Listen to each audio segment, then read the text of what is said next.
Well, good morning, and thank you for joining us for the 2024 State of Missoula. I'm Zach Bashore, chairperson of the board of the Missoula Chamber of Commerce. With change comes new opportunity and growth, and the Chamber, much like Missoula, has experienced tremendous amounts of change in the last year, with a new CEO at the helm who's hit the ground running and is steering the Chamber in the direction it needs to go to be a community partner. Community and collaboration. This is what every one of you exemplifies by being here today. And I can't say this enough. The world is ran by the people who show up. And it's the culmination of these efforts that will continue to move Missoula forward. You are what makes Missoula the amazing place that it is. So give yourselves a round of applause for being here.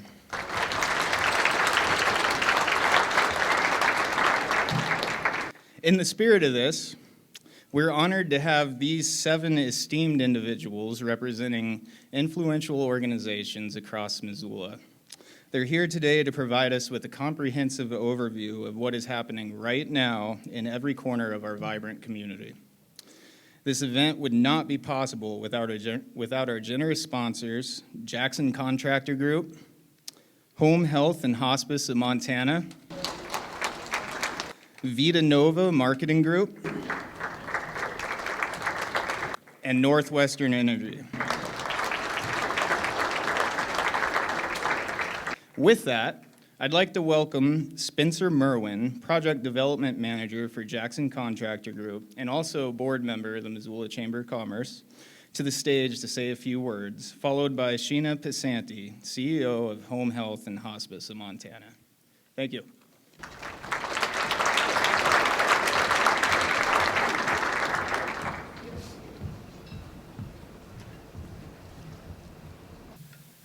All right, thank you, Zach, for the introduction. As you can tell with my attire, I was not actually planning on speaking today, but Mark told me I got 2 raffle tickets if I did. Okay, Principal CEO. Hello, everybody. My name is Spencer Merwin. I'm a Project Development Manager for Jackson Contractor Group. Want to thank everybody for being here. I also want to mention, as a general contractor, everyone appreciates being on time and on budget, and I can agree to the former here today.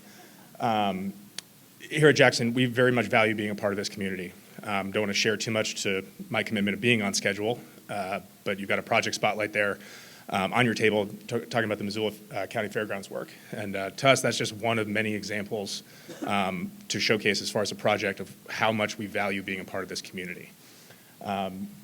Mark, I really want to thank you for your leadership at the Chamber. I also want to thank all of the staff for all the work that goes into being here today. Jackson, as a company, one of our core values, and really our driving core value, is to build relationships. And I think that's why we're all here today. So with that, I just want to thank you all for the opportunity to be a title sponsor. We certainly look forward to the conversation. Thank you all to the panelists for being here. We're happy to be here, and we look forward to continuing to doing the work we do to make this community as best of places we all like it. Thanks very much.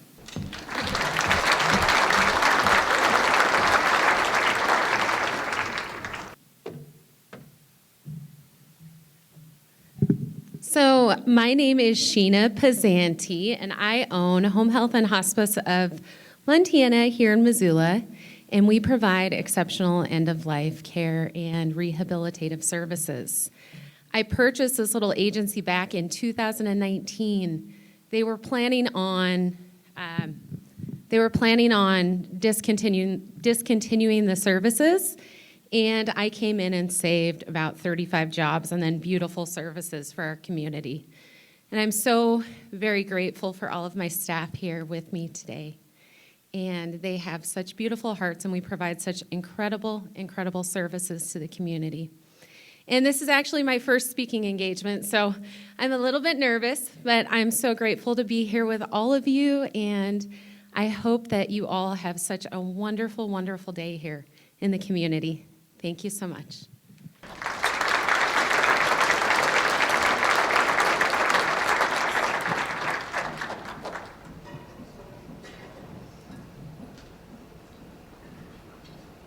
Welcome, everybody, and thanks for making a dream of about 8 months ago a reality of putting everybody together and having community leaders on stage together at one time. The fact that we actually had to cut off accepting people yesterday because we sold out is a wonderful thing. So thank you all so much for your support. We're going to do a raffle drawing first. The reason we're doing it early is so if someone has to leave early, you don't miss out on that. So everybody has a little red ticket. This raffle drawing is for a weekend in Las Vegas, courtesy of Souls and Deals Sports and Marketing Entertainment, including round-trip airfare for 2, 3 nights accommodations at Caesar's Palace, and 2 tickets to a regular season Raiders NFL game. Would Bert Tabor and Bob Golick please come up?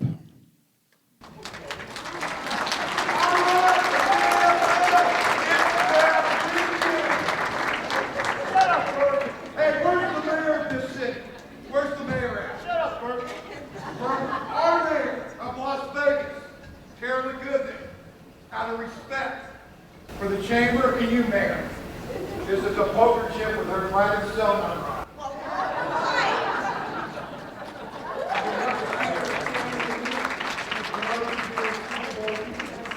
God bless you. You know what? I don't care about politics. Let's get our city back to number 1. Right on. Sounds Separate it all. Right All right?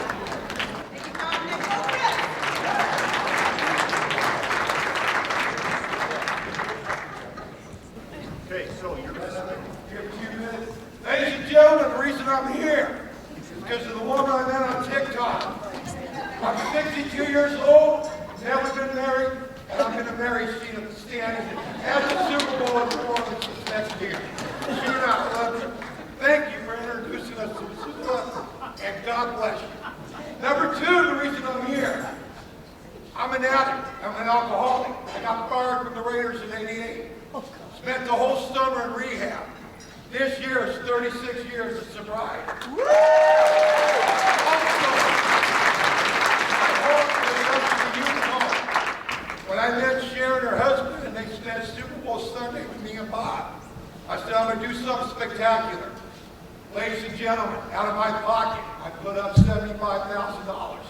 I've given away 2 tickets to the Super Bowl this Friday at your Grizz home bar press box. $10 is all we're asking for. $10 can go a long, long ways. If you save the youth, they won't be on the streets doing meth, cocaine, and getting screwed up. It all starts in a younger generation. I partied in LA. I hung out with all the celebrities. I crashed and burned when I got fired from the Raiders. Spent the whole summer of '88 in rehab with Morgan Fairchild, David Lee Roth, all the rock. It was celebrity heaven. But out of that class of 1988, I'm the only one that's still clean and sober. So Missoula, I'm not asking, I'm begging. Come support this event. Sharon, her husband, put a lot into this youth home. $10, that's all they need.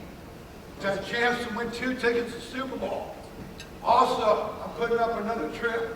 You get to go to the Browns game and Raiders game with Bob Golick. Browns play in Los Angeles, probably October. No, Las Vegas. Las Vegas, sorry. His brain's still on the field in LA. And one more thing we have to make sure about. Sheena, Bob Golick was here 2 months ago and lost his national championship ring, and Sheena found it out in the woods. Sheena, give it back to Bob. 1977 national champion. He stopped Earl Campbell, Notre Dame. And most of you young ladies know him. Look at that mullet.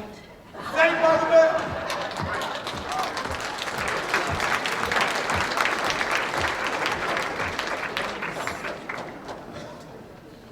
Who's going to Vegas with us?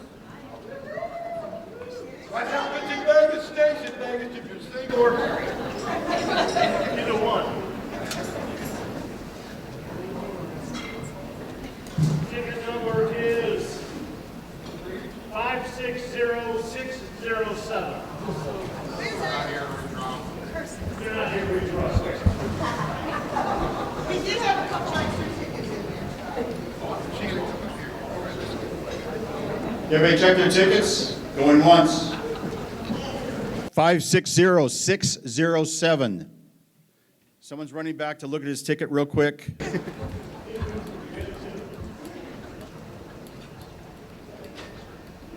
Thank you, Missoula. I got the finest woman I'm getting married to. Can you believe that shit?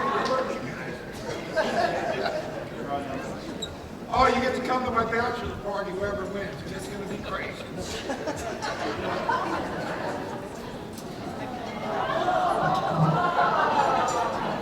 That's the winner. We'll just pick the next one out of the basket of the floor. 560481.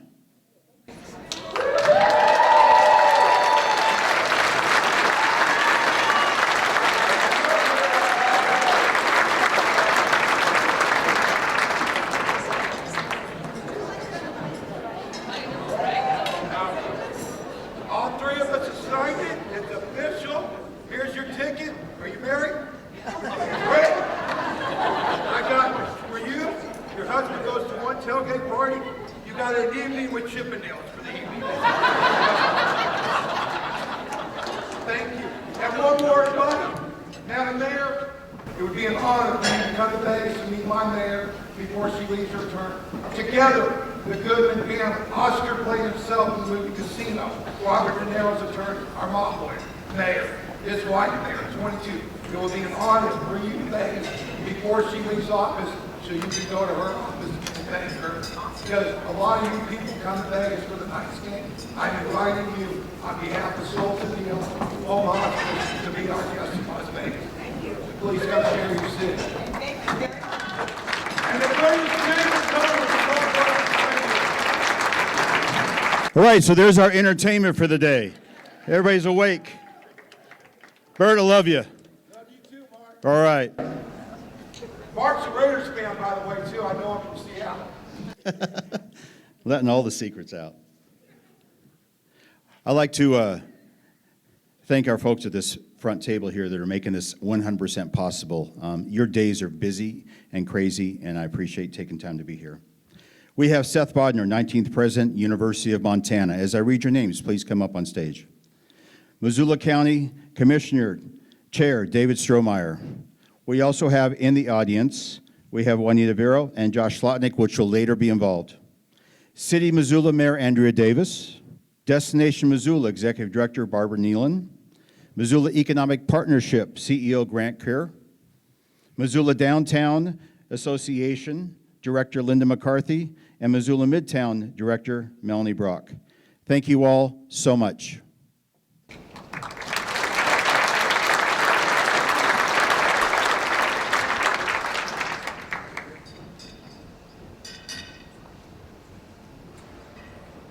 There is a Montana way. It's hard work. It's grit and toughness. They don't know who we are! Play back! Play fifth. It's getting your ass knocked down and getting back up. It's built on legends of the fall and the legacy of heroes we grew up idolizing. It's Powder River, Letterbuck, and Butte versus everybody. It's summiting the mountaintop and braving the elements of the northern prairies. It's taking the hard road to Texas. Through overtime and ecstasy. To be the best. That is why we are here. It's why we wear Montana across our chest. Now it's time to build our own legacy and establish our own legends. Now is when we blaze our own trail to forge our own story for the Montanans who come after us. This time, for the championship.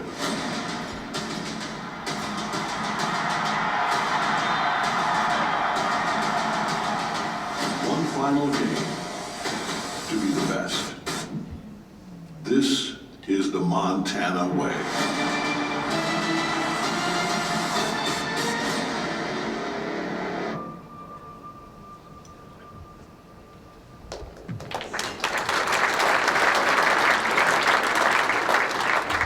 Well, good morning, everyone. It's so great to be here with you. I'm Seth Bodner, and I have the privilege of serving as president of this university. You know that maybe that video is the closest I'll ever be to having a walk-up song. So just trying to live in the glory, right? But we're so happy to have you here, and I want to thank, actually, before I get started, just take a moment to thank our UC events team and to thank UM Dining for a terrific lunch. Thank you.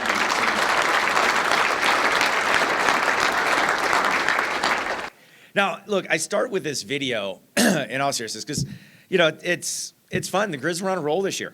What a great run for the Grizzly football team. It was a phenomenal fall, a great trip to see the Grizzlies on a national stage, and it's always thrilling to see our student athletes succeeding on the field. And of course, not just our football team, right? That video focused on football, but our women's soccer team this year won yet another Big Sky title this year. Yeah. Our volleyball team had just a tremendous season this fall. Both men's and women's basketball both had 20-plus win seasons. So lots of accomplishments there, and spring sports are in full swing. In fact, just this past weekend, our women's tennis team went down to Bozeman, whipped a team based out of there, and were crowned Big Sky champions. So congrats to our women's tennis team on a Big Sky championship. So now, I think it's important to note that our student athletes are not just succeeding on the field, they're excelling in the classroom. In fact, this fall, our student athletes posted a cumulative GPA of 3.46.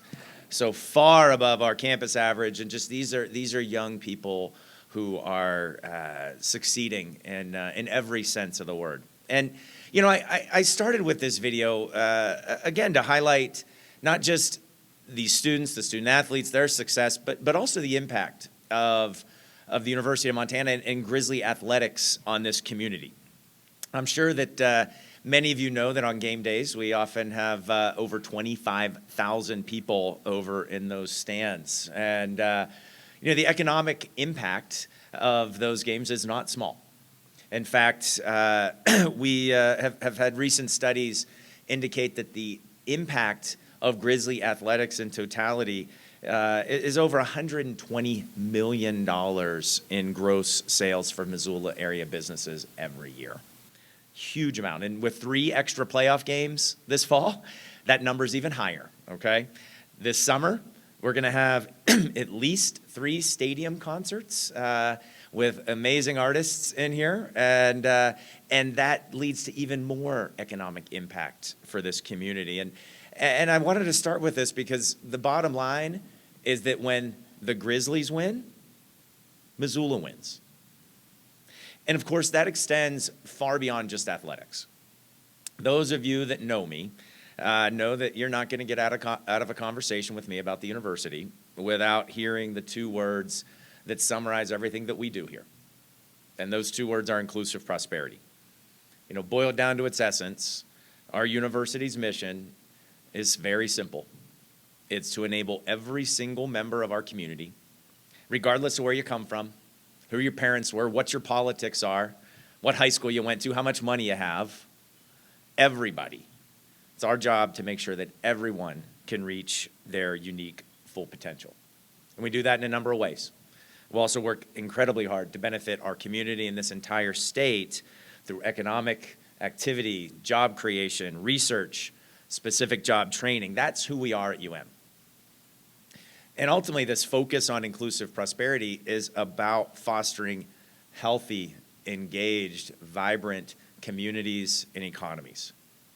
And this ethos is why this university was named for the 2nd straight year as the top university in the entire United States for community and national service.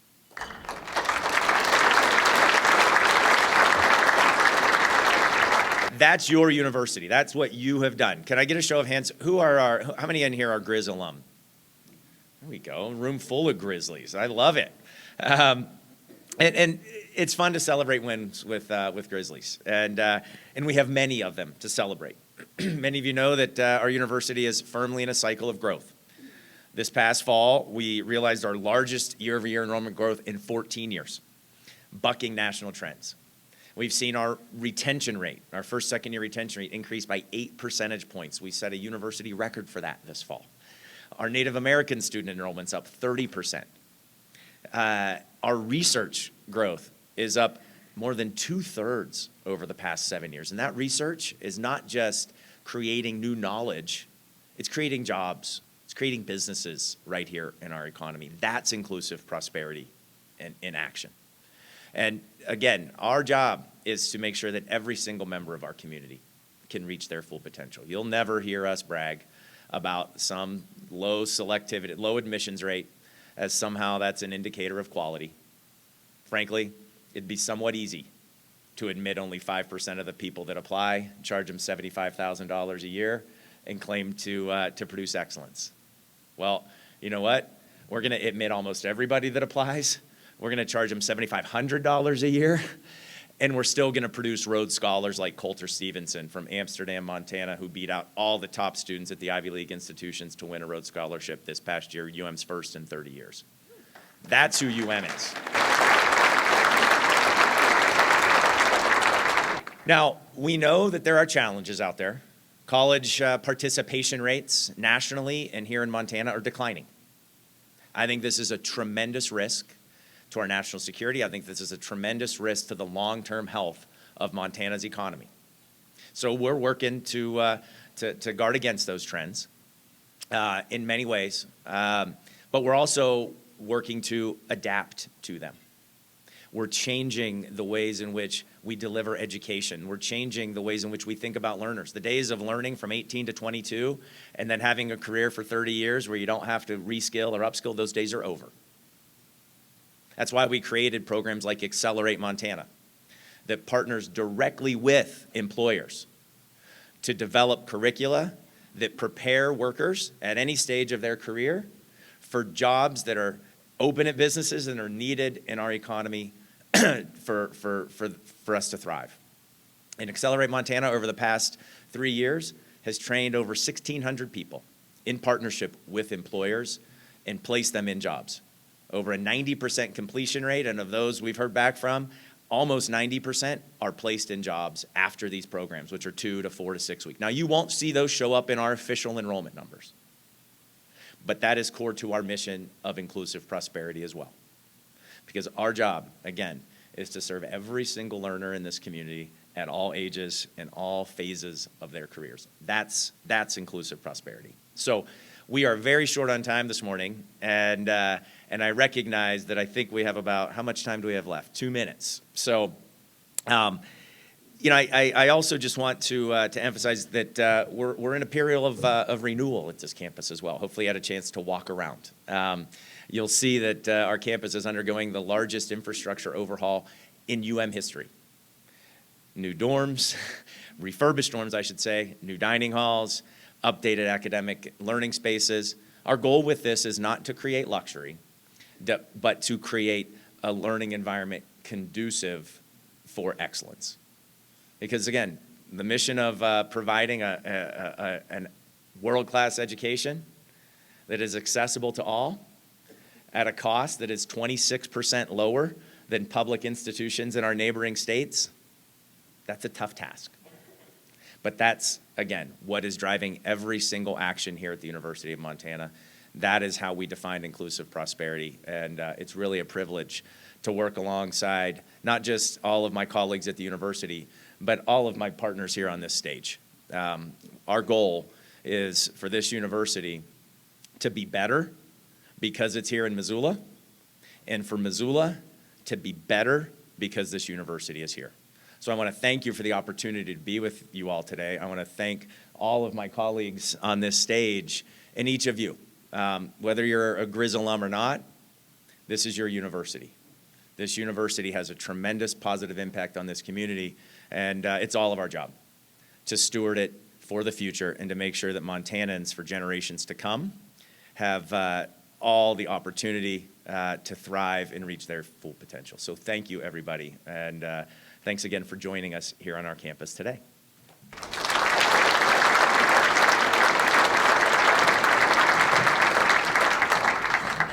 All All right, good morning, everyone. On behalf of the Missoula Board of County Commissioners, welcome and thank you, Chamber, for hosting today's event.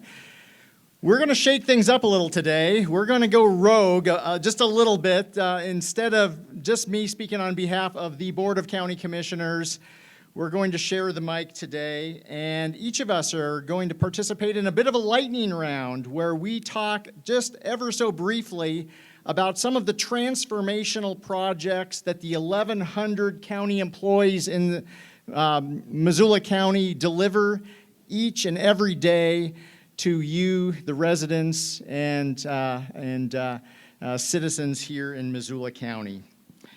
So I'm going to begin talking about infrastructure. This is a big deal. This is inclusive prosperity, Seth, in action. So what does that mean for us? So first off, I want to highlight the Mullen Build project that some of you might be aware of. Mullen Build is something that the Chamber worked with us on to help secure $13 million of federal money that got plowed into infrastructure work out between Mullen Road and West Broadway, the Switupcane neighborhood, basically creating a new section of the broader Missoula community. And this is going to be a big deal. I think my colleague might say a few words about what this means for housing. The why. We're all familiar with the why. This too offers great opportunities for the future of Missoula and Missoula County. And this is an area where we have been actively engaged in infrastructure planning, where we've been actively engaged with making sure that all of the building blocks for creating a healthy, vibrant community are in place. And that includes some pretty non-sexy things like zoning, like land use maps, but also I should also say targeted economic development districts that is also part of setting the table for industrial, commercial, residential development. Let's move to the other side of town ever so briefly. If you were to go right out this way towards Hellgate Canyon, you're all probably familiar with East Broadway and Highway 200. The Highway 200 corridor has been in dire need of love and attention for quite some time. I'm happy to report that we were successful in garnering $24 million in a Reconnecting Communities federal grant that will help this part of town that currently, if you were to drive into East Missoula, this is like the wild, wild west of undifferentiated asphalt.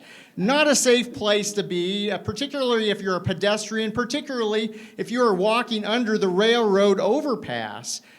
These dollars will be plowed into infrastructure investment, adding lighting, adding curbs, sidewalks, gutters, pedestrian infrastructure that will create a true main street in East Missoula.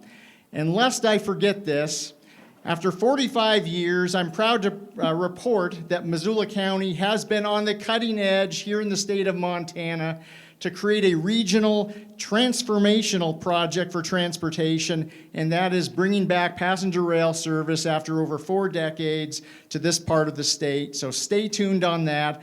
I'm going to shut up and sit down and hand this off to my colleague, Josh Slotnick. Come on up.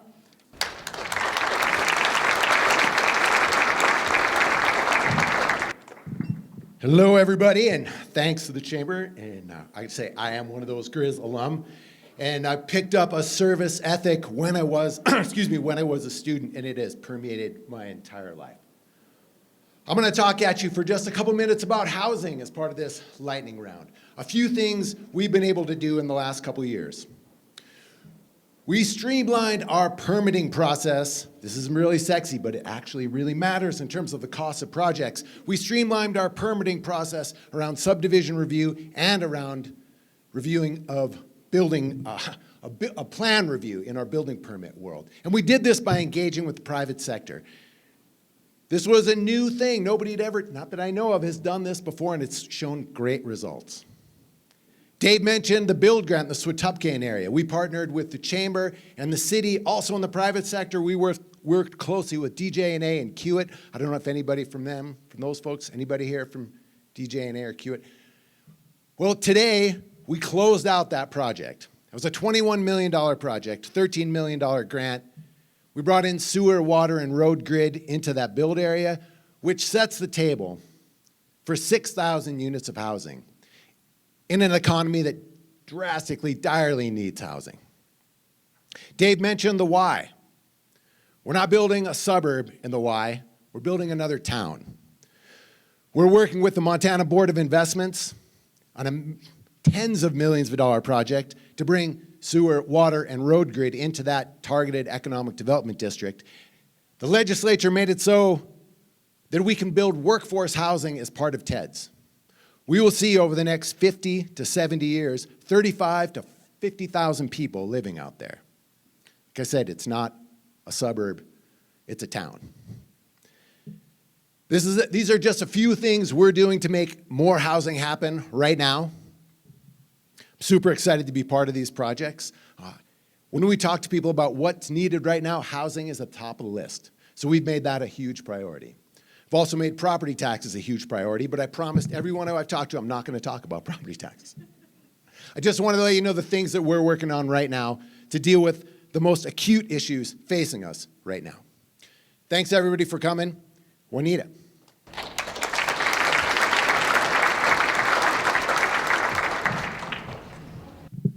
Hi, I'm Juanita Vero, and oh my gosh, I'm so short. I feel like I'm hiding behind this. But so we've heard. I'm the third of your 3 county commissioners, and we've heard infrastructure and housing. So this wouldn't be complete without talking about homelessness. And a project that we're really proud of at the county is the TSOS, or the Temporary Safe Outdoor Space. And this was an incredible collaborative project with United Way. I thought Susan Hay-Patrick is here somewhere. Aha!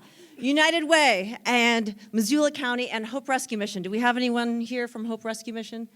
Okay, woo! So back in 2019, we had close to 100 people living underneath Reserve Street Bridge. Took a year or so, but finally with help from CARES Act and American Rescue Plan, we were able to set up 40 tents. And this sounds really small, but it was 40 tents out on Buckhouse Bridge. And it was Eric Legvold, Director of Impact, I see him over here, and his buddies putting together these platforms. I said 40, I meant 20 mountaineering tents.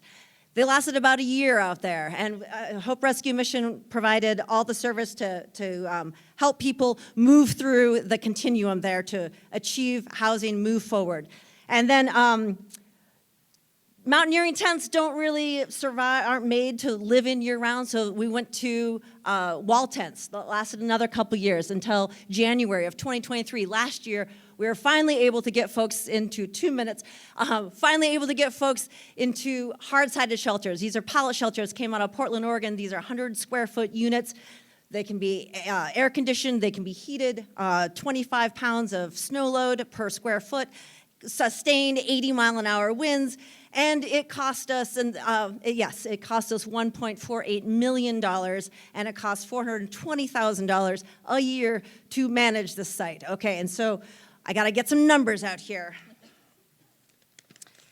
And you want to know what happens here, what was the good, what happened here with these folks. Okay, we're talking about over 300 people have been served with temporary safe outdoor space. Kind of look around this room, 265 people. I can't do math, but 10 people per table. 265 people were actually housed in TSOS, either the pallet shelters or the tents out of Buckhouse Bridge. Of those 265 people, about this room, 97 have now been permanently housed. 15 are in long-term recovery. 125, that's almost half, 125 are struggling with mental health disorders. 78 are struggling with substance use disorders. 24, this is kind of heartbreaking, 24 folks are between the ages of 17 and 22. And 174 lived in uninhabitable conditions before they moved to TSOS, and 91 were in emergency shelters. So that's kind of the scope of what TSOS has been able to accomplish. And we got, is Bryce Ward here? Nope, but we have Grant Keir. Okay, so Bryce Ward's finished this incredible study on homelessness and the cost of homelessness in Missoula, and it's on the Missoula Economic website, or Missoula Economic Partnership website. Check it out. It came out just last week, and he's really fantastic and describes the cost to people experiencing homelessness and to the folks who are our greater community. So make sure to check it out. Oh, time's up. I guess what we want to be, this commission wants to be caught trying, and I'm going to just wrap it up here. Something that guides us is the words of late Mayor John Ingen. Local government does the work that the private sector cannot do. Cannot do because it's too expensive, it's too risky, it's not profitable, and at the same time, it's absolutely necessary. So, Mayor, you're up. Thank you, Commissioner Vero. Boy, on that note, hi everybody. It's really nice to see everyone. And thank you. It's really fantastic to be part of such an esteemed panel up here, and also to be part of this wonderful crowd. Congratulations, Mr. Losh, on putting together a State of the Missoula, and congratulations on your position with the Chamber. We're really happy to have you. I've been in my position for 5 months, and it's really pretty amazing to see the folks that are involved in the public sector and the private sector, like you, every day, doing things that matter for Missoula, making our community a better, brighter place all the time. And I was putting my remarks together and saying, anybody notice that Missoula's on the map? That we're a popular place to be? Don't know if you caught the news this morning, but there is a national study that came out, and this is not news to anybody, but the numbers are shocking, that Montana had the highest rate of housing costs of anywhere in the United States. That on average, our median home sale price in the state went up $200,000. That on average, people have to have 75% more income to purchase a home today than they did just a few years ago. These are the issues that not only are we grappling with here as local government, but you are grappling with as employers and as folks in your sector. And I guess what I want to say to that is that we are partners in this. It takes planning, it takes things that we need to do in the immediate, and it takes long-term planning. And that's really what local government does, right? We are dealing with folks in issues that are urgent and now, and then down the road. One of those things, and really, I think, off of the coattails of what Commissioner Vero was saying, is that as we continue to work as a community to put solutions forward for people that are houseless and living unsheltered, one of the bigger challenges that we're managing right now are folks that are sleeping unsheltered and in public places. And right now, of course, you're probably following the news. The Supreme Court just heard a hearing yesterday in which there are conversations within the 9th District about legality and the parameters by which local government can manage the situation. And I will tell you that we have been given an unfunded mandate, and so we are working on this as a community to put solutions forward together. One of the things that I've done since taking office is convening a working group. I do believe one of the reasons that I was elected was my ability to bring people together. And part of this was folks that have very different perspectives and have different interests, and bringing folks to the table to share those to come up with better solutions together. This working group will meet for a total of 5 times, and we meet again on May 1st.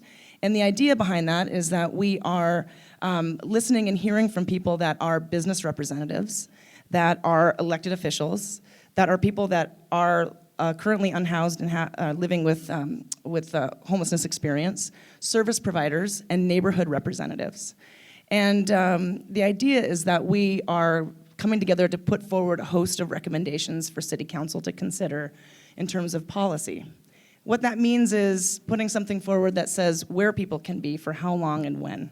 It also may mean other kinds of programs and opportunities that are stood up by the private sector. Commissioner Vero highlighted a very good example of partnerships that help stand up the temporary safe outdoor space. That's one example, and one of the many things that we will need to do, because there will not be one thing that we can do to help solve for this. And I'm here to tell you that this is a really major issue affecting the entire country, this entire continent, and it's in fact impacting the world. And so it will be something that we will be working with and managing for a long time. But we can only do that if we do that together. So stay tuned, because there are some really good ideas for ways that we are putting forward. And Sorry about that. That's me. Okay. Sorry about that. New innovative ideas are coming forward, and while we work on these immediate issues, we are also working on things simultaneously. Similarly, we are working on opportunities for greater economic prosperity for the community, and that includes our ability to plan for land use. There's a couple of great projects that we have underway that also the legislature enabled us to be able to use our local resources recently. Across the Scott Street Bridge, many of you remember the White Pine Sash property. It was an industrial wasteland that for decades sat there because it was toxic soil. There was no building businesses and there was no building residential on that property. That Northside neighborhood organized for 2 decades to work with the Department of Environmental Quality at the state and the EPA at the federal level to enable that property to be cleaned up to residential standards, and the city stood alongside and did our part to do that. That land is now ready for businesses and residential, and we have broken ground on the first phase of property. We're bringing in the infrastructure there, and the city is participating with our private partners, Rivara Development LLC, and we're building a 90-home community land trust. And that means that those 90 homes, the people that are going to purchase those homes, and that means people in this room or your employees or people that you know, they'll be able to only purchase the home. The land itself will stay in trust. That's what helps it be affordable and be affordable into perpetuity. This is workforce housing infrastructure for our community. Half of those homes will be market rate, and half of those will be deed restricted, meaning people that have moderate incomes in our community have a chance of the American dream, of being able to build equity. And so those, we have broken ground. The second phase of that will be 230 homes of conventional market rate apartments, and then we'll also see parks and sidewalks and bike lanes and all sorts of things that area needed the revitalization, but for local government that would sit there as industrial wasteland today. And so together with the neighborhood and the neighborhood council, which in our community is part of local government, we are seeing some very big goals being achieved. Additionally, the city, with great help from our partners at Missoula Economic Partnership, we were just able to put an offer forward on 10 acres of land in the center of Missoula, activating goals identified in the Midtown Master Plan. These are 2 different ownership groups and many parcels located south and west of the Bob Ward's retail store. This is land that has been identified for decades as having the opportunity to make it so we can bring in infrastructure, and I mean streets, roads, water, sewer, because none of that exists there today. And we have the opportunity to bring in parks in a very underparked and as part of town that lacks green space. And so we can get that land ready for private developers to come in and build businesses and homes. And that work is underway. We are doing our due diligence on that land as we speak today. I would imagine in the next 6 months, we will have purchased that property. So what are we working on now, and what are we working on in the future? We naturally have to plan, but we also have to respond. And very saddened to see what happened with the forest products industry in our community as we saw what happened with Roseburg and what is happening with the closure of that facility, and of course, what's happening into our adjacent communities with Pyramid lumber. At the same time, that land that Roseburg owns, the city is at the ready to work alongside those private landowners in terms of utilizing our tools with our long-range transportation plan and our tools with our urban renewal districts to be able to activate that space when we're ready, because not only are we working right now with our partners on stage and others to make sure that the employees of Roseburg have the opportunity to get job training in ways that they'll be able to be reemployed, but then when we have the opportunity to take a look at what's next, and it might be decades down the road, but that's again what we do. We work in the immediate and we look down the road.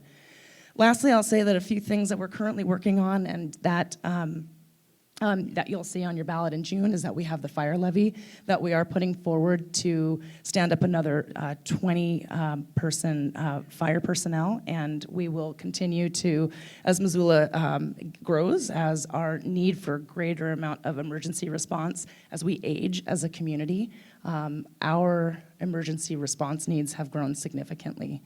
So we are looking forward to putting that forward to you all and are hopeful for support in regards to that. And so lastly, I'll just say that none of this is done in a silo and none of this is done alone, that we partner extensively as a group of leaders here, but also with all of you in order to look forward to what Missoula has and what it will be. And I just thank you so much for your interest and your dedication to this community, to making it one of the best places on earth. Thank you.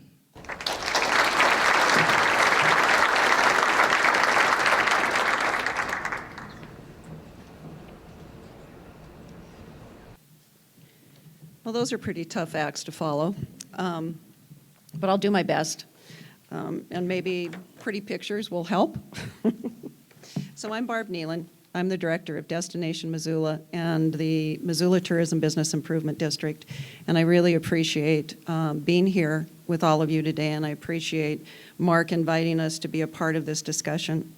I'm going to spend my time today talking about a little bit about our industry and what it means to our community, and then talk to you about a project that we have spent over a year with a lot of resources, a lot of time, and a lot of partners working on that I'm very excited about revealing to you very soon. So, most of you guys know that tourism is a leading industry in the state of Montana. The economic impact across the state is $5.82 billion. It creates 43,900 jobs, and it contributes $315 million in state and local taxes. But probably a lot of you don't realize what a big piece of the Missoula economy it is. It has an economic impact each year of $390.4 million in our community. It has created 4,687 jobs in our community, and it contributes $29.4 million in state and local taxes. In addition, there's something that probably you guys do not realize, is that half of the bed tax that you pay when you stay in a hotel room in Montana, 4% of that actually goes to the state general fund. And the state general fund is where things like infrastructure and roads and improvements are supposed to come from. Tourism and the people who come to visit in our communities in Montana contribute $43 million into the state fund last year. So it's a massive amount of money. In Missoula, we have 3.5 million people that pass through our community. So they come off the highway, they stop, they may have lunch, they may, cruise around town a little bit. But only 1.9 of those stay overnight, one night or more in our community. So we've got a lot of people that we can still reach. And I think another fact that is important to let everybody know is that I know that the pandemic made everybody feel that we were being inundated with visitors, and we had a lot of people in our community. But the truth of the matter is that we really are not even back up to our highest numbers in occupancy, which were from 2018. And so we still haven't fully recovered in the industry yet. And that's part of why we're doing what I'm going to talk to you about today. So our two organizations work very, very closely. We work hand in hand, and we have one vision and one mission across the board. And our vision is a vibrant and inclusive quality of life, place, and experience for both our communities and our visitors. And our mission and how we're going to get there is by promoting responsible and sustainable year-round tourism. Which begs the question, what is sustainable tourism? Tourism that takes into full account its current and future economic, social, going too far, and environmental impacts while addressing the needs of visitors, the industry, the environment, and also the community. So as you guys can imagine, we had some really major shifts in our industry with the pandemic. It tipped things upside down for us. And because of that, and the things that we knew that we were facing and our community was facing, in September of 2021, Destination Missoula and the Missoula TBID boards hired internationally renowned industry specialists to lead us through a strategic planning process. And it resulted in the creation of a 3-year strategic plan for the organizations. But one of the main pillars of that plan was to create a destination stewardship plan for our community. A stewardship plan is different than the way that we've done business in the past. It isn't about how many heads and beds we have, although that's the end goal. It is really about our community. And it's a 10-year strategic roadmap for Missoula to provide a framework for inclusive and sustainable tourism development and promotion that balances and preserves what our quality of life here is with our visitor experience. And although this process was led by Destination Missoula and the TBID, we have had amazing partners along the way, and we have had co-funders who many are sitting on this stage. The University of Montana has helped contribute. The Downtown Missoula Partnership and BID has been a contributor. Missoula County has been a contributor, and so has the Missoula Montana Airport. But this plan is not just for our organizations. This plan is a community plan, and it's going to take everybody sitting in this room to make this thing a success and to make sustainable tourism actually happen in Missoula. We hired MMGY Next Factor, Better Destinations, and Smart Insights to help guide this process. They're internationally known for doing this work. And in the preceding 12 months, we have created a steering committee comprised of 29, I must be touching something up here, sorry. 29 community leaders from across all sectors, and we've engaged over 1,242 stakeholders and community members. We held 9 focus groups with 92 participants. We held 16 one-on-one interviews with leaders across the community, and we held 4 community town halls. In addition, Smart Insights conducted a national visitor profile survey for us, and the survey targeted 447 people who'd actually visited Missoula, 501 potential visitors, and it accounted for 1,174 trips. The survey was designed to help us to develop a profile of the visitors that identify different visitor segments, what the key motivating factors are for why people travel to Missoula, to gauge the role of sustainability as a motivator, to assess the image of our destination outside of our state, and to determine how Missoula compares to our key competitors. Some of the surprising results out of this is that our out-of-state visitors don't view Bozeman and Missoula any differently. We might as well be the same community. Now, we in-state all know that that is not true, but that's how they see us. So it's an opportunity for us to be able to educate and to really show what sets Missoula apart. Also, our out-of-state visitors really resonate with responsible and sustainable travel. It's a big piece of why they go places, and vibrant arts and culture is another big piece of why they go places. Missoula has that in spades. I'm going to quickly kind of go through this. We also did a resident survey that was released in 2 sections, one in the spring and one in the fall. The reason that we did that was because we wanted to assess how our community felt at the beginning of the tourism season, at the end of the tourism season. In truth, we basically got the same answers both ways, which kind of surprised me a little bit, but I was glad to see it. Missoulians really feel that the positive benefits of tourism still outweigh the negatives, and I was relieved of that because a lot of communities in Montana don't feel that way. Most consider the issues that are most important for us to be dealing with through tourism are fair wages, waste management, environmental preservation, affordable housing, and respectful visitor behaviors. And they also see DM as being a local resource as well as a visitor resource. We also did a community assessment of 78 stakeholders to really look at the strengths and alignments of our community as a destination. And these were going to help us, the results of that, to build our strengths and to point out the opportunities that are available to us still.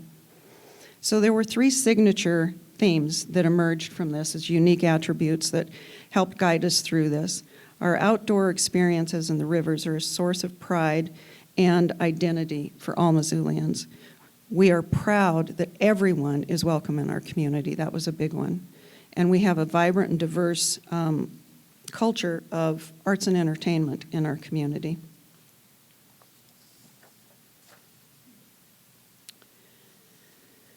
And throughout this process, we were guided by a set of community-led and mutually identified principles that served as our guidepost. They were stewardship and sustainability, which really means respecting and protecting Missoula's environment and enhancing our sense of pride, inclusivity and sense of welcoming, acting with respect and intention to care for all people in our community, residents and visitors, and a high quality of life, increasing the quality of life, place, and experience for residents and visitors. I've got 2 more slides. I promise I'll be done. We're in the final stages right now of our destination stewardship plan, and we are going to be bringing that out to our stakeholders and our community soon. I'm very excited to reveal the results of it, but the strategic goals that have been identified in that plan are to elevate and enhance stewardship, to support placemaking enhancements, to improve transportation and connectivity, to strengthen our community alignment, and to advance destination development. And our next steps are really to ask for the feedback from our stakeholders, from our community members. We will be creating a 3-year implementation plan to go along with this so that this plan doesn't sit on the shelf. But what I'm asking of everybody in this room today is please be a part of this, because without all of you guys, we're not going to be able to get the big lift of this done. It's a whole community. Thanks so much, and thank you, Mark, for having us.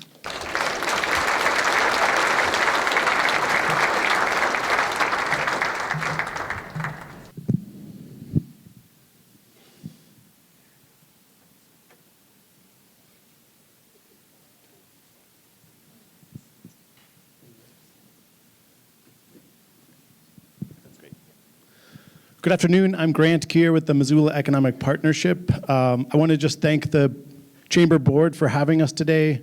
Thank Mark for inviting us today as well.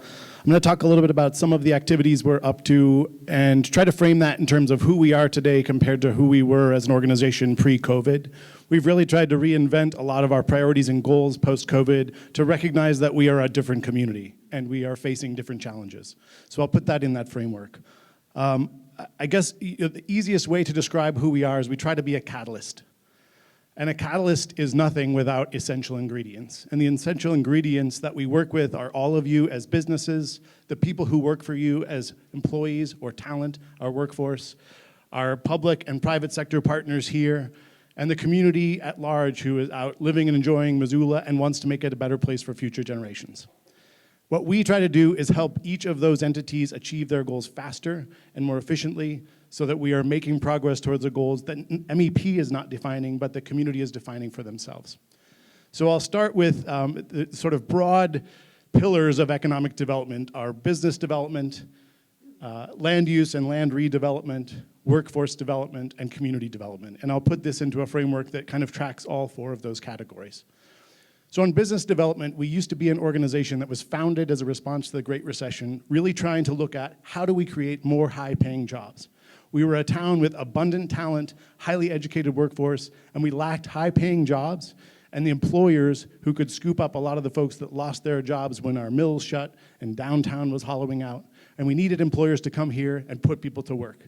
So we focused very heavily on how to attract big employers to Missoula. We're in a different environment today. Our work looks different as a response to that. 2 things stand out. 1, we've learned a lot about how to build a strong local economy. If you only create jobs at the higher paying level and you don't create jobs at the mid-wage, mid-skill level, you create an environment in which the cost of living exceeds wage growth. We are trying hard to push against that. The most powerful tool to do that is to focus on mid-wage sector jobs. Those are the ladders of opportunity that help individuals move from lower wage entry career level jobs up into higher paying jobs over the life of their careers. A great example of that in the healthcare sector is nursing. A great example of that in the general sector, manufacturing. manufacturing is a place we've put a lot of energy in recent years to try to really build out and secure our mid-wage jobs. So a specific example of what that looks like for us is helping manufacturers who are already here stay and grow. One of the things that impacts that is land use, land development, and land costs, and regulatory red tape, and all of those things. So about 3 years ago, when Diversified Plastics was interested in looking at how they could expand their facility, we sat down with them and talked to them about how important they were to us as a local manufacturer, as a local employer, as somebody who is hiring people with those mid-skilled jobs to do really important work, building a product in Missoula that was shipped all over the world into heavy industrial uses for plastic components. That's an organization that we supported in their efforts to grow and expand in Missoula with the support of the city and the MRA and others, and a lot of blood, sweat, tears, and risk of the entrepreneur, Brad Reed at Diversified Plastics. That's what it looks like to take those ideals and put them into practice, helping one business grow and succeed and stay in Missoula. In the context of business development, I'm going to acknowledge where we haven't been successful. 2 major mill closures in the last 6 weeks announced. One of those, Roseburg. Our role in that case has been working with the State Department of Labor and Industry, our partners at the University of Montana, and the private sector to turn every job opportunity in this community, every training resource available at the university, into pathways for people who will lose their jobs at Roseburg, 160 people, into pathways to jobs that they can stay in Missoula and raise their families if that's what they choose to do.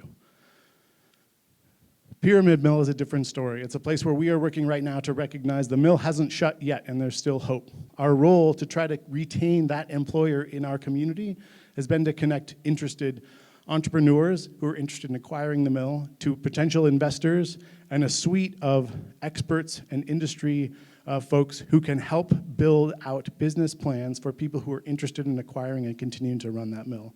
We've been hard at work at that since their announcement. It came as a huge surprise to us, probably shouldn't have if we had been reading the tea leaves better. Nonetheless, that's our role in helping that business stay in our communities in the future. I'm going to turn now to land use and land development. Again, our job is not to define priorities, but the community sets priorities. Our city has set priorities to grow and focus inward. To do that, we need to turn the best available land in our community into developable land as quickly as possible. So the first project we work on with help from folks at Parsons and Bailey and others is to take how does this tool that's been developed by the federal government, an opportunity zone, attract a team of investors to develop housing quickly in a community that has the need for affordable housing. An entrepreneurial team stepped up, worked in partnership with the city, and is already breaking ground, as Mayor Davis talked about earlier. Another place we're trying to do that right now is behind Bob Warb's at the mall. To us, the most important thing is that we reactivate that land as quickly as possible to create the housing that we know employers need for their employees to be able to take our growing companies' jobs. Next thing I'll talk about briefly after land development is community development. One of the things that businesses have come to us in the past year to really impress upon us as a major concern is the impact of homelessness on their businesses. Businesses in close proximity to our shelters and to places where urban camping was taking place were spending an enormous amount of resources on security, on disruptions, and feeling really ill-equipped and ill-prepared for how to assess and deal with the impacts that they were feeling. They asked us what we could do about that. We took a 3-pronged approach to this.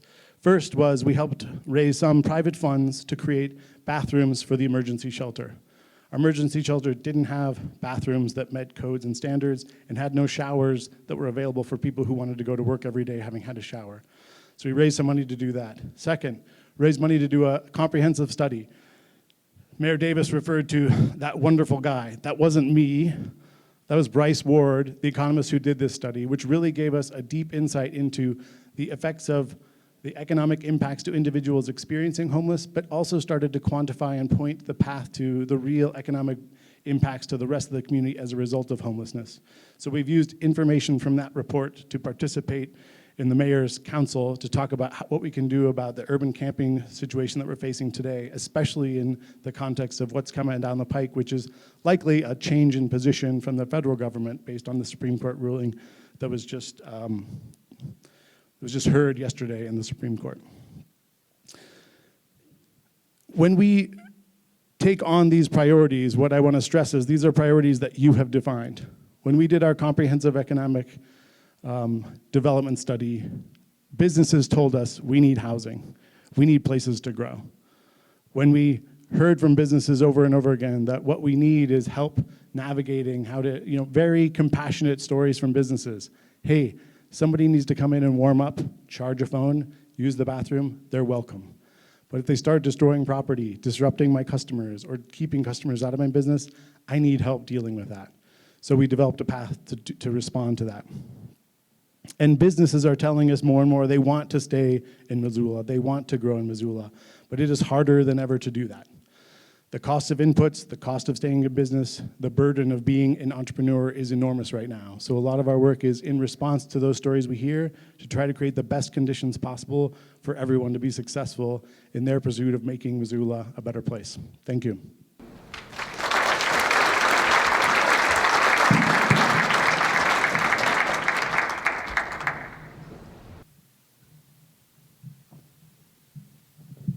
Hello, I'm Melanie Brock from the Missoula Midtown Association. Thank you so much, Mark, for inviting us to be on this stage with all of my peers, but really they're my mentors in so many ways. We're excited to talk to you about what's going on in Midtown. Midtown is that area of Missoula that is south of Mount and north of 39th, right there in the center, 3.2 square miles. There are 15,000 Missoulians living in Midtown and 14,000 Missoulians who travel into Midtown to work.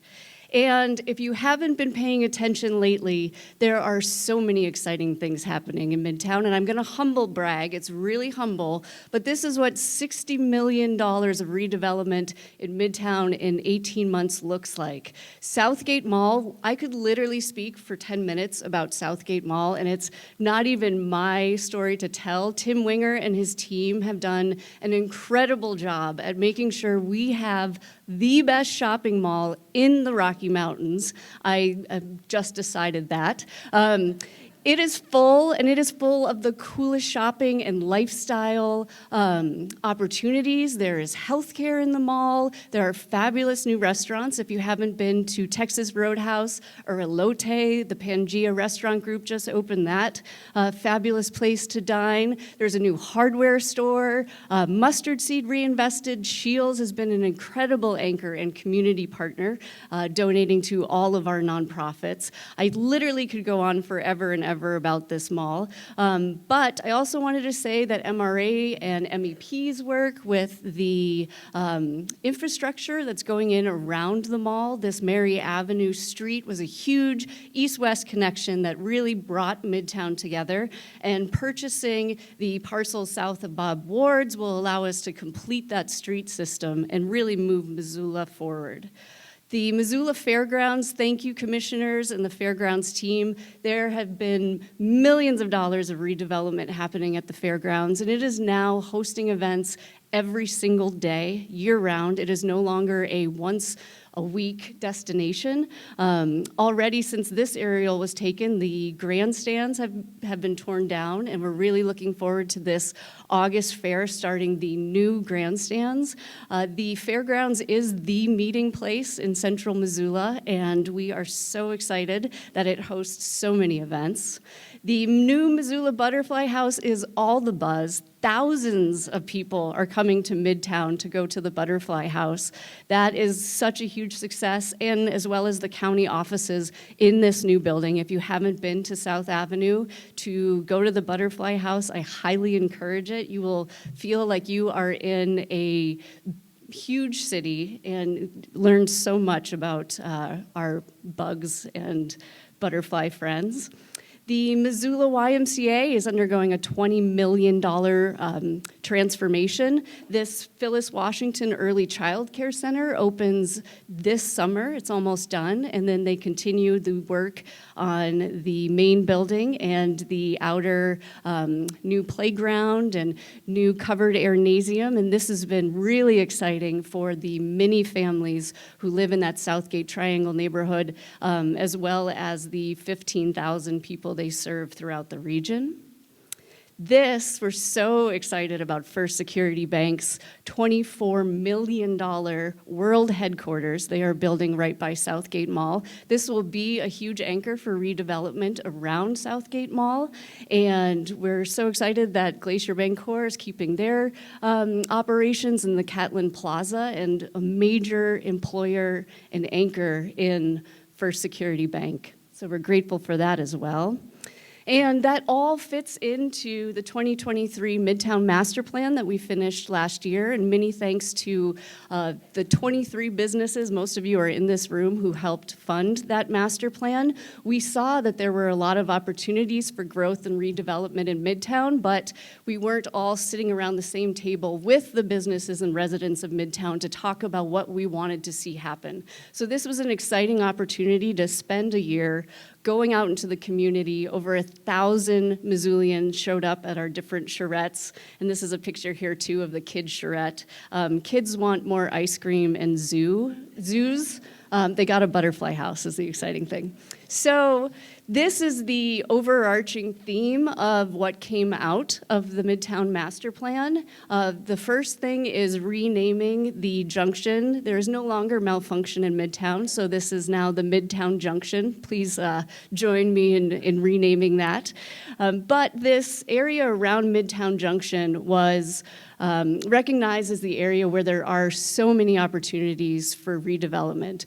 We talk a lot about needing to grow inward and have more attainable housing, and I have a slide on that in a second, but we know that there are underutilized properties in Midtown that with the right partnerships, we can increase housing density. And these areas of these transition areas that the Midtown Master Plan identified are most ripe, and they are along Brooks, and we are so excited to have Urban Renewal District 3 in Midtown along Brooks, and we were able to utilize that with our partners at MRA and MEP. A major thing that probably won't surprise you that we heard from residents and businesses is that we need to create more attainable housing, and to do that by overcoming development barriers. There are over 16 building codes at play in Midtown, and there are some blocks with 12 different building codes.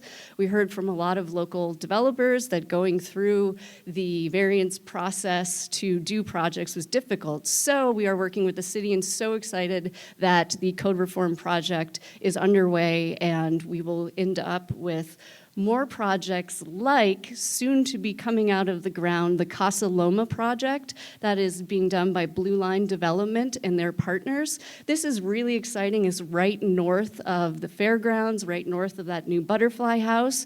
It is an underutilized property, Sussex, where it forms a triangle near Sentinel High School. This will redevelop that Sussex street into a normal grid system. And over 132 housing units will be built and 19,000 square foot of commercial space. We're really excited about this project and the redevelopment opportunities that MRA can bring to the table with fixing the street grid system and putting in a roundabout as the fairgrounds are attracting more and more people. So this is just an example of one project that we hope in that core transition area will be coming out of the ground very quickly. So a big piece to this too, we heard from everyone that getting around Midtown, particularly east-west, was tricky. Brooks is the highway that runs through it, and it will always be a highway, but as we increase housing density, how do you get the kids on the bikes from the Little League baseball field over to the fort to play the game and such? So we are excited that the Missoula Redevelopment Agency and Mountain Line are working on the Transform Brooks Connect Midtown project that is nearing the phases where we're going to see the design concepts, and that is a pivot to more transit-oriented development. As our population grows, we need to figure out how to move more cars down Brooks, more pedestrians around Midtown, and more cyclists, and that's an exciting opportunity. The very last thing is creating more opportunities for businesses and expanding services for residents. We have a very low commercial vacancy rate. We know that businesses love to be in Midtown, and we know that the residents of Midtown want to be able to walk to get a beer at the dram shop, to get ice cream, to go to the hardware store. So projects like Kent Plaza we see as super exciting, and we would love to foster more of them. And in the Midtown Master Plan are placemaking and opportunities suggested, such as a South Avenue Festival Street, where we can get more Missoulians excited about getting out of their car, walking around Midtown, experiencing all the things we already have and continue to have as we grow, but also having more neighborhood cafes and other economic opportunities. So all of this is on our website, and there is a midtownmasterplan.com website that we'd love for you to check out, and we'd love for you to come shop, live, build, do projects in Midtown.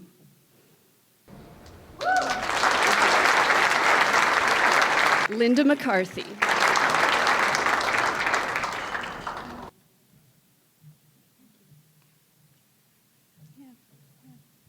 Good afternoon. We're glad to have you all here. Thank you for your patience, and it's wonderful to be on the stage with our colleagues here.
Downtown is the heart of Missoula, and we are dedicated to ensuring our downtown is a vibrant place for all of you to be proud of.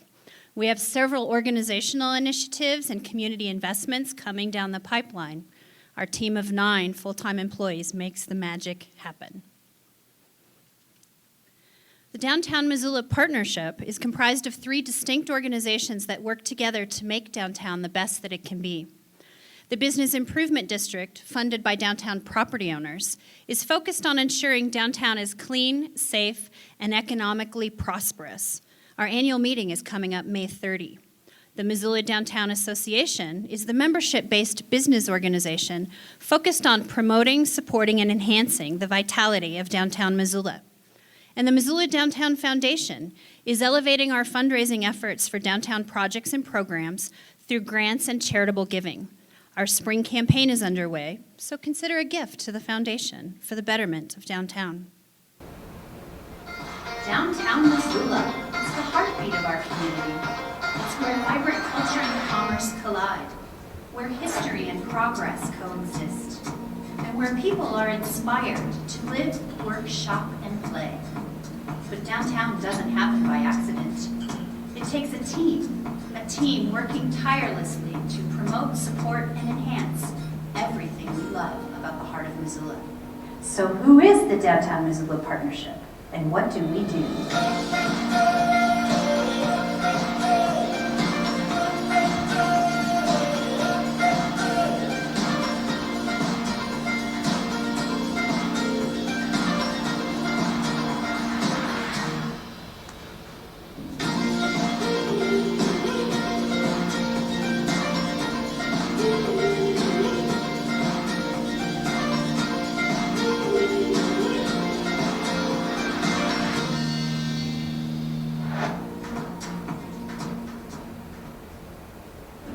Missoula Downtown Foundation is to support and promote Missoula through ensuring that our downtown remains vibrant, ensuring that our commerce, heritage, and culture continue to thrive.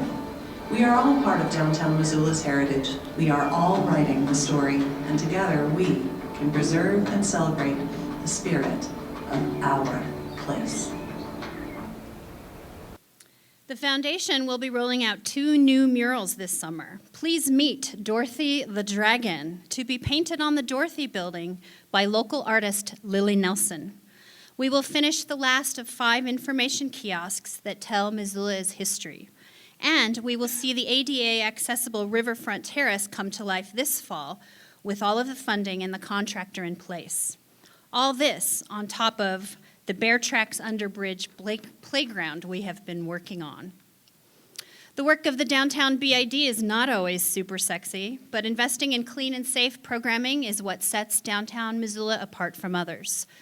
We've had dedicated downtown policing since 2009 and are renewing the BID's contract with the Missoula Police Department for 2 full-time officers. We contract with the Missoula Economic Partnership for business development. 13 businesses have opened, relocated, or expanded in downtown since January 1. We also do garbage removal and maintenance services 7 days a week. Have you ever met our downtown clean team? They're pretty much the rock stars of our downtown. Check out this recent story by KPAX TV. Monday through Friday. 5 days a week, You may spot this squad of neon vests walking up and walking down 80 blocks of Missoula. Picking up trash, The work isn't glamorous, picking up leaves, but it is honest. Just a little bit exhausted, This is the clean team. You'd be exhausted too if you had their to-do list. So they removed 185 different posters last year. They cleaned alleys 574 times.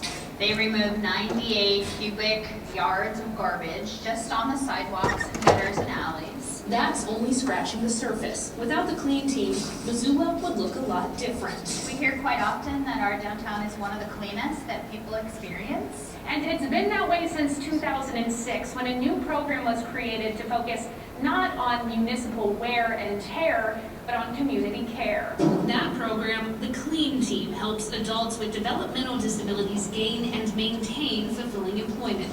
It feels great, honestly, being able to take these guys out and do their jobs and, actually make the community look a little nicer for everybody. Sweeping their way from the Madison Bridge to Imagination Brewing, the Clean Team leaves an impression wherever they go. We get a lot of people coming down and just thanking us for what we're doing. You'll find some of their biggest fans inside Wardens. I always say, thank you so much. No one else is going and sweeping things up all the time, and they're like, thank you so much for letting us do this. Head up and over 1 block, and the folks at Silver Dollar Bar welcome the Clean Team right inside for a non-alcoholic thank you. I always buy them a soda, a can, a pop, for going outside and sweeping and the cigarette butts and picking up garbage and they come in and they sit down where it's cool and relax and have their soda, and then on their way they go. For Clean Team members like Andy Bender, who's been with the group for 16 years, the work offers a sense of accomplishment. I get to help out and clean up the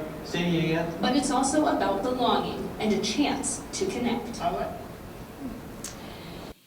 The Missoula Downtown Association, which has been around since 1975, currently serves 550 members in all fields of business.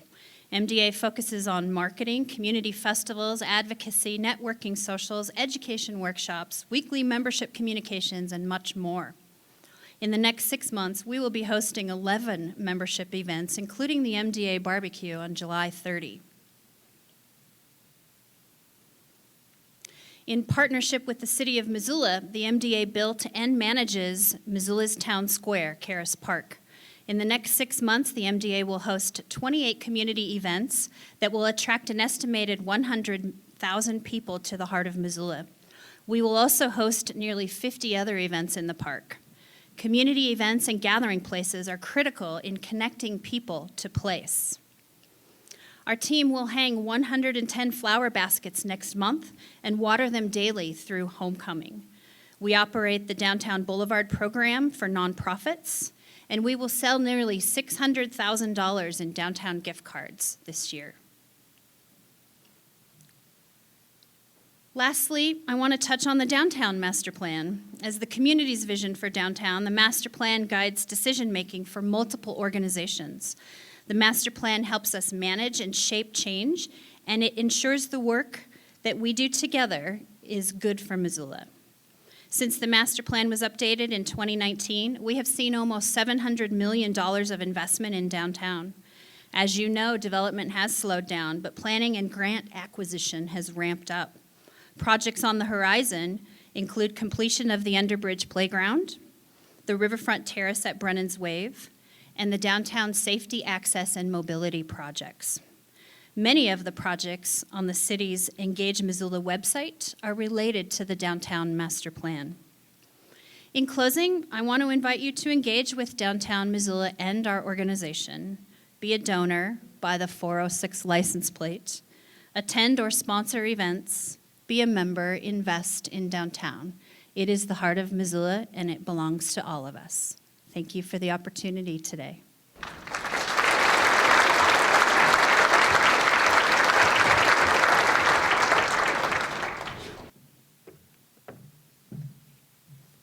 So how's that for a whirlwind tour of what's happening in Missoula now?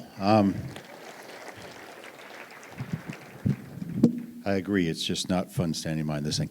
I want to personally thank every single one of you because you made this happen, and what you're doing is very important. And I hope everybody here understands that this work can't be done individually. That's why the Chamber's focus of ABCs, Advancing Business Through Community Collaboration, is so important. On your tables is a flyer that looks like this. I'm asking you to hit the codes. This is how you connect with these folks. They want to hear from you. They want to have conversations. They want to share their vision, and they want to know your thoughts and their visions. I know everybody's used to having a Q&A period time right now, and we didn't do that. This gives you that opportunity to directly do that on your own. Please thank these folks. Again, a round of applause.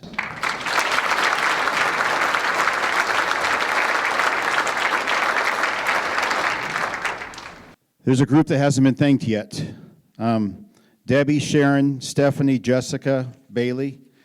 This is the chamber staff. They did this, not me. I just kind of had a dream and they put it together. I would like to make you all stand up, but I don't know if you will or not. Stephanie, would you please stand? Stephanie is leaving us next week to go back to Mississippi. Bailey, would you please stand? Bailey's your new communication and marketing director at the Chamber of Commerce. She pulled this together. I'm looking for Debbie. I don't see her. There she is. She's in the back. Executive Director. Support. Finance. She does a little bit of everything. Sharon. Moran. Sales. I hope you all know Sharon. She's dynamite. Jessica. She's an intern from the university that I tried to hire, and she's going back to Alaska. Thank you all very much for what you have done to make this all a reality and for accepting me to come in as your new CEO. I'd like to thank our sponsors, Jackson Contracting Group. Thank you so much. Home Health Hospice in Montana, Vita Nova Marketing, and Northwestern Energy. This has been a pleasure to bring this to you today. Our focus is truly to collaborate, and I hope this shows that purpose. With that, drive safe and have a great evening.